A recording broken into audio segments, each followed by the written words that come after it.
प्रदेश में विकास की रफ्तार और ज्यादा तेज हो चुकी है। विकास परियोजनाओं को हरी झंडी दिखाई जा रही है और संदेश विकसित भारत का दिया जा रहा है। दरअसल चुनाव से ठीक पहले उन वादों को पूरा किया जा रहा है जो चुनाव में कारगर साबित होने वाले हैं, चाहे वो मेट्रो परियोजना हो या फिर नमो भारत। इसी को देखते हुए आगरा में आज मेट्रो रेल की शुरुआत हो गई है। शुरुआत में आगरा मेट्रो 6 स्टेशन तक दौड़ेगी और आगरा में मेट्रो ताज पूर्वी गेट से मनकामेश्वर मंदिर तक जाएगी।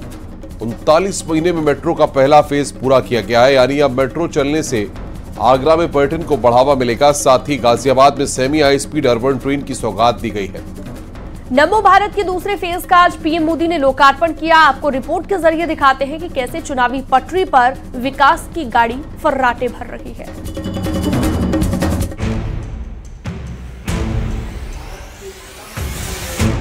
आदरणीय प्रधानमंत्री महोदय द्वारा हरी झंडी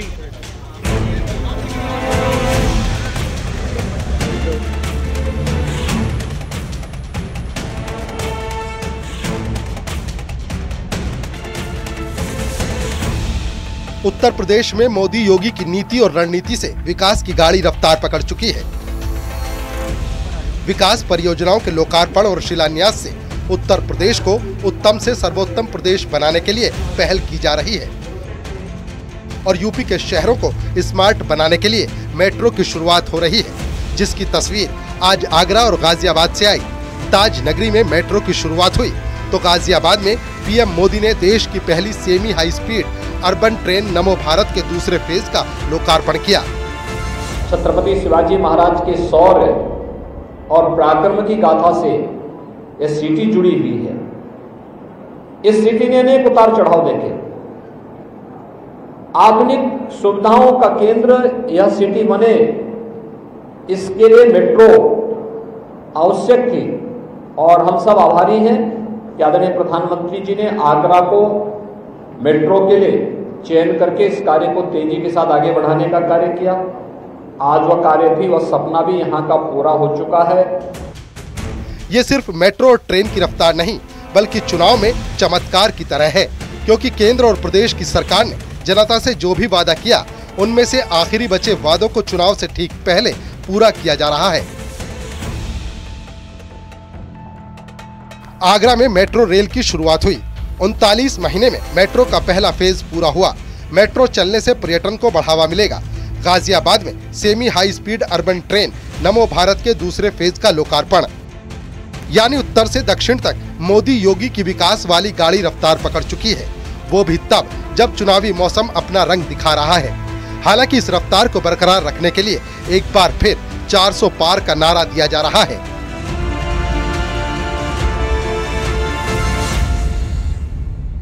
2014 में हम विश्व भर में 10वें स्थान पे थे एज अ कंट्रीब्यूशन टू 11वें 10वें, उस पे मैं तो अच्छा ही बताता हूं जरा, पर वहां से चलते चलते हम 5वें स्थान पे पहुंच गए और बड़ी कॉन्फिडेंस से माननीय प्रधानमंत्री जी ने भी कहा है और हम सबको पूरा इसमें काम जोरों से हो रहा है कि माननीय प्रधानमंत्री जी की और हमारे 3rd टर्म के दौरान we will be among the 3 large economies of the world।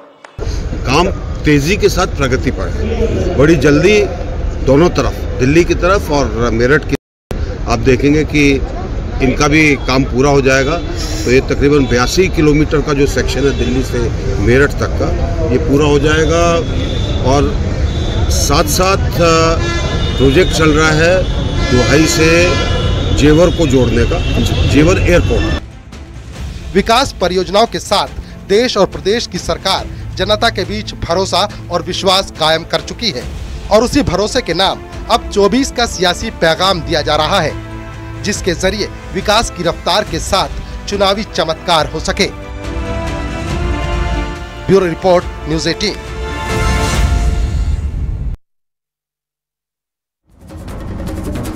Uttar Pradesh में 80 सीटों का लक्ष्य धीरे धीरे आसान हो रहा है, क्योंकि विपक्ष के बड़े बड़े नेता अब बीजेपी का दामन थाम रहे हैं।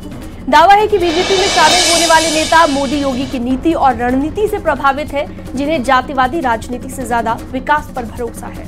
ऐसे में समाजवादी पार्टी से 3 बार के विधायक संजय गर्ग बीजेपी में शामिल हो चुके हैं। साथ ही सिद्धार्थनगर से कांग्रेस नेता चंद्रेश अब बीजेपी का दामन थाम चुके हैं। वहीं बीएसपी के पूर्व एमएलए राजकुमार अब बीजेपी में शामिल हो चुके हैं, तो वहीं आजमगढ़ से बीएसपी नेता पीयूष यादव भी बीजेपी का दामन थाम चुके हैं। इतना ही नहीं, बीजेपी की सत्ता लेने के बाद इन तमाम नेताओं का कहना है कि वो मोदी योगी की नीति से काफी प्रभावित हैं। आपको पूरी रिपोर्ट दिखाते हैं। श्री महेंद्र सिंह जी पूर्व समाजवादी पार्टी नेता और श्री देवेंद्र सिंह जी पूर्व ब्लॉक प्रमुख समाजवादी पार्टी बरेली।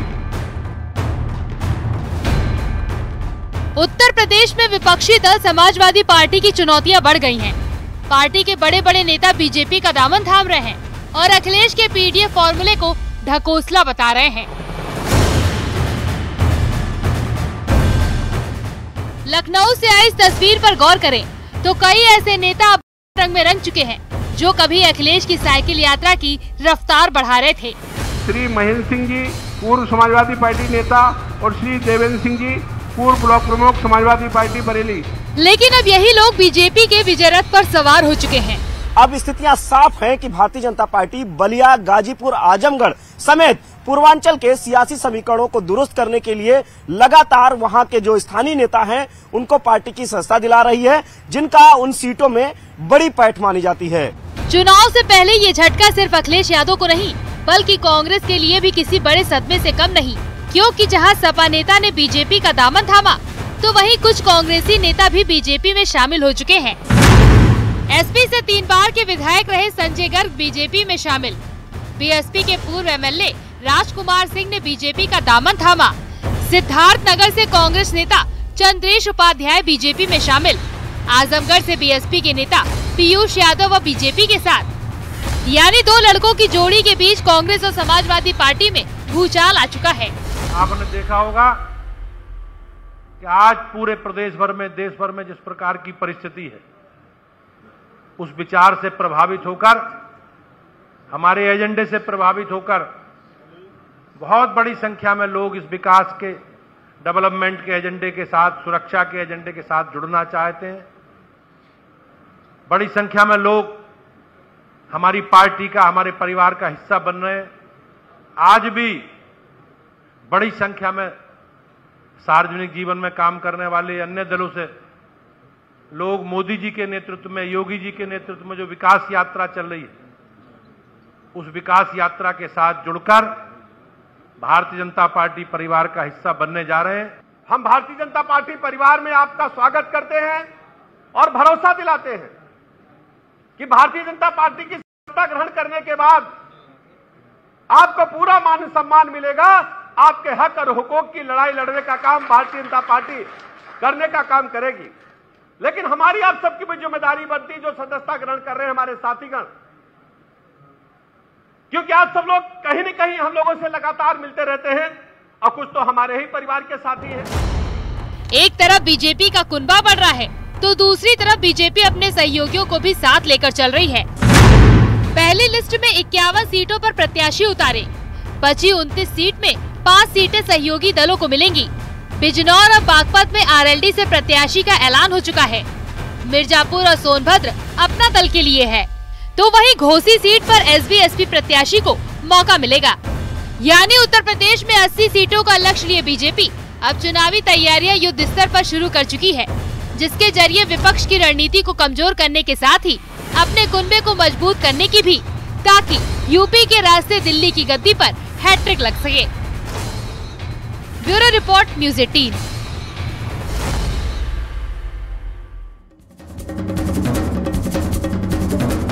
विकास के रथ पर सवार योगी आदित्यनाथ आज अखिलेश यादव के गढ़ इटावा में थे, जहां पर उन्होंने सैफई मेडिकल यूनिवर्सिटी में नवनिर्मित सुपर स्पेशलिटी हॉस्पिटल का उद्घाटन किया और पैरामेडिकल के अभ्यर्थियों को नियुक्ति पत्र भी सौंपे हैं। इस दौरान सीएम योगी ने बिना नाम लिए अखिलेश यादव पर भी निशाना साधा। सीएम योगी ने कहा, पिछली सरकार सिर्फ शुभारंभ करती थी, लेकिन अब जिसका शिलान्यास होता है उसका उद्घाटन भी होता है। सीएम योगी ने कहा कि पहले की सरकार में जनता से भेदभाव होता था, अब की सरकार बिना भेदभाव के काम करती है। इतना ही नहीं, अखिलेश पर निशाना साधते हुए सीएम योगी ने कहा, पहले सैफई इटावा के नाम से लोग डरते थे, अब यहाँ देश के युवा तैयार हो रहे हैं।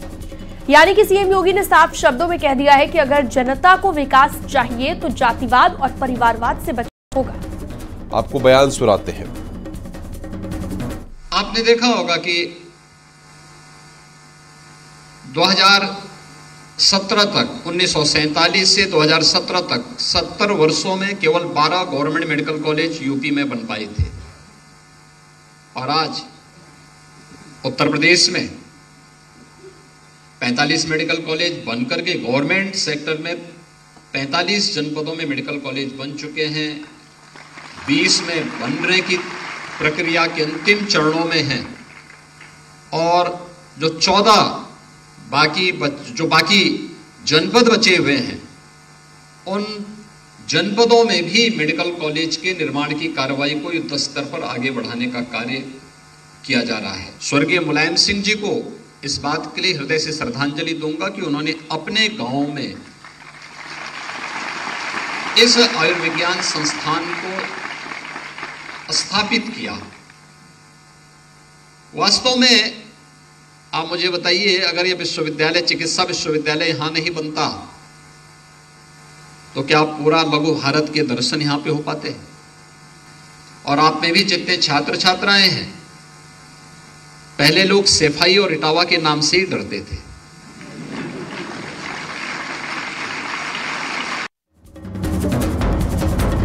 तो 2019 के चुनाव में गढ़ में मिली हार के बाद राहुल गांधी अमेठी से दूरी बना चुके थे, तो वहीं इस बार सोनिया गांधी भी रायबरेली से चुनाव नहीं लड़ेंगी।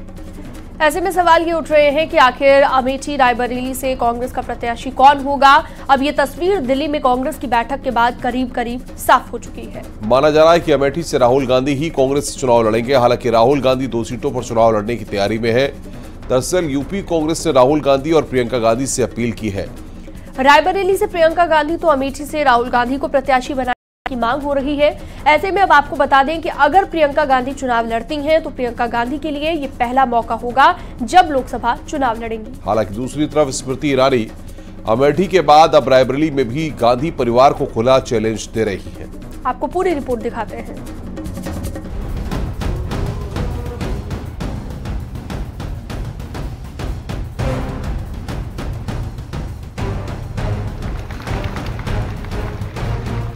उत्तर प्रदेश की हॉट सीट जहां स्मृति ईरानी राहुल गांधी को खुली चुनौती दे रही हैं, जहां कांग्रेस के कार्यकर्ता राहुल को फिर से अमेठी बुला रहे हैं, लेकिन राहुल गांधी अब तक ये तय नहीं कर पाए हैं कि वो 2024 में किस सीट से चुनाव लड़ेंगे।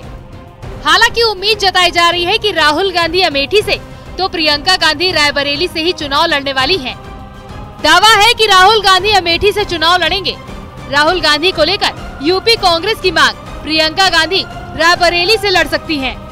यानी कांग्रेस एक बार फिर अपना गढ़ बचाने के लिए जद्दोजहद कर रही है।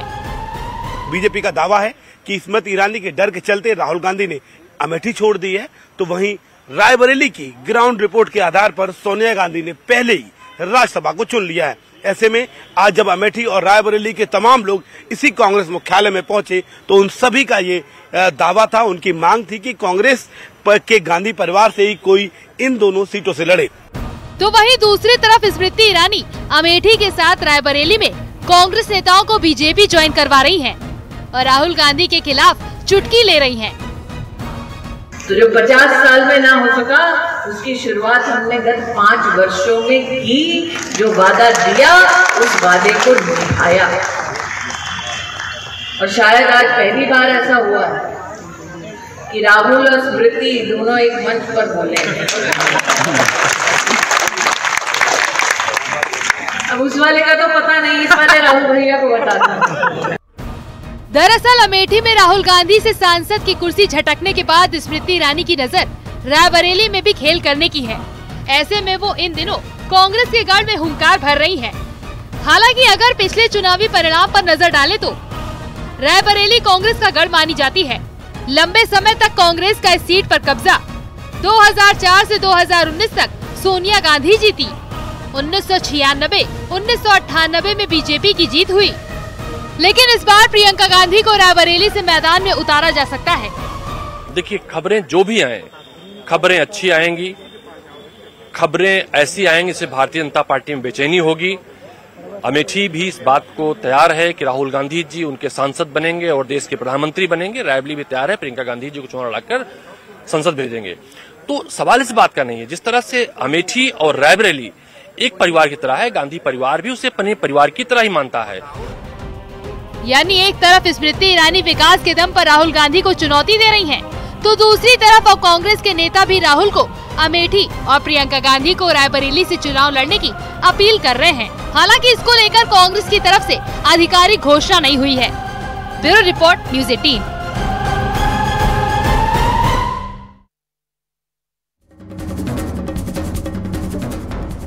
लोकसभा चुनावों को लेकर जारी गहमागहमी के बीच भारतीय निर्वाचन आयोग ने राहुल गांधी को एक एडवाइजरी जारी की है, जिसमें चुनाव आयोग ने उन्हें भविष्य में अधिक सतर्क रहने के लिए कहा है। आयोग ने पीएम मोदी के खिलाफ बयानों और टिप्पणियों से जुड़े मामले में दिल्ली हाईकोर्ट के आदेश और राहुल गांधी के जवाबों और अन्य तथ्यों पर विचार विमर्श के बाद ये एडवाइजरी जारी की है। चुनाव आयोग ने एडवाइजरी जारी करते हुए राहुल को निर्देश दिए हैं कि पीएम मोदी पर टिप्पणी जरा संभल कर करें। साथ ही पीएम मोदी पर गलत बयानबाजी को लेकर भी चुनाव आयोग ने राहुल गांधी को हिदायत दी है। साथ ही कहा है कि राहुल गांधी टिप्पणी करने से पहले सावधानी जरूर बरतें। आपको बता दें कि पीएम मोदी पर राहुल ने विवादित टिप्पणी की थी, तो वहीं पीएम मोदी ने भी राहुल गांधी पर निशाना साधा है और कहा है कि ये लोग तो अब मेरे परिवार को भी गाली देते हैं। एनडीए की वापसी पक्की देखकर इंडिया अलायंस के सारे नेता बौखला गए हैं, उनकी नींद उड़ गई है, उन्होंने संतुलन खो दिया है। अब उन्होंने पूरी ताकत से मोदी को गाली देना शुरू कर दिया है। इंडी गठबंधन के भ्रष्टाचारी लोग आजकल मेरे परिवार के बारे में पूछ रहे हैं। ये लोग कह रहे हैं कि मोदी का खुद का परिवार ही नहीं है, इसलिए मैं परिवारवाद के खिलाफ बात कर सकता हूं। पीएम के परिवार पर लालू यादव का फिर से बयान सामने आया है। लालू यादव ने कहा कि हमने कुछ गलत नहीं बोला है। लालू यादव की तरफ से कहा गया है, बिहार और देश की जनता सब देख रही है, ये कहना है लालू यादव का, हम डरने वाले नहीं हैं। ये सभी बातें लालू यादव ने कही हैं। और जिस तरह से आपने देखा कि सोशल मीडिया साइट एक्स पर भी सभी ने अपने नाम के आगे, तमाम बीजेपी के बड़े नेताओं ने मोदी का परिवार लिखना शुरू कर दिया। अब लालू यादव का एक बार फिर से बयान आया है कि हमने कुछ गलत नहीं बोला है और हम डरने वाले नहीं कि हम लोगों ने इस तरह का बात बोला। कोई गलत बात नहीं हम लोगों ने बोला है और कोई डरने वाले हम लोग नहीं हैं। और इनको बिहार की जनता ही नहीं, सारे देश की जनता सब दिख रही है, सब लोग समझ रहे हैं कि क्या हम लोग बोले हैं, क्या हम लोगों ने गलत बात कहा है। इस बुलेटिन में फिलहाल इतना ही। जल्द लौटेंगे कुछ और खबरों के साथ।